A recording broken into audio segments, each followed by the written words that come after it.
Hello friends, আজকে একদম পছন্দের রেসিপি নিয়ে চলে এসেছি। বাজার থেকে 800 টাকা দামের গলদা চিংড়ি কিনেছিলাম। ওর মধ্যে কাঠি ভরেই এনেছিলাম চিংড়ি মাছের মালাইকারি বানাবো একদম অনুষ্ঠান বাড়ির মতো। সেটাই আজকে তোমাদের সাথে শেয়ার করতে চলেছি। আমি শুধু মাছগুলো ভালো করে ধুয়ে নিয়ে নুন হলুদ আর কাশ্মীরি মির্চ দিয়ে মাখিয়ে মাছগুলো ভেজে তুলে নিলাম। এরপরে আমি নারকেল কুড়িয়ে নিয়ে ওর মধ্যে 20 মিনিট গরম জল ভিজিয়ে রেখে দিয়েছিলাম।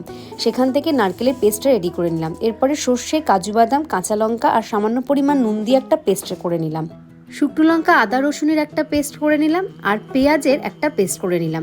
এরপর কড়াইতে তেল দিয়ে ওর মধ্যে এলাচ, দারচিনি, লবঙ্গ, শুকনো লঙ্কা, তেজপাতা ফোড়ন দিয়ে ওগুলোকে ফার্স্টে ভাজা ভাজা করার পর পেঁয়াজ আর আদা রসুন বাটার পেস্টটা দিয়ে ওর মধ্যে হলুদ গুঁড়ো, কাশ্মীরি মির্চ দিয়ে বেশ কিছুক্ষণ কষিয়ে নিলাম। এরপর সর্ষে বাটার পেস্ট দিয়ে ওর মধ্যে 5 মিনিট কুক করার পর তারপর নারকেলের পেস্টটা দিয়ে একেবারে নুন চিনি স্বাদ মতো দিয়ে কাঁচা লঙ্কা ওপর দিয়ে দিলাম। 2-3 মিনিট ফোটানোর পর মাছগুলো দিয়ে দিলাম ওপর থেকে, ব্যাস একটু ঘি ছড়িয়ে দিলাম। তৈরি হয়ে গেল এই দুর্দান্ত রেসিপি।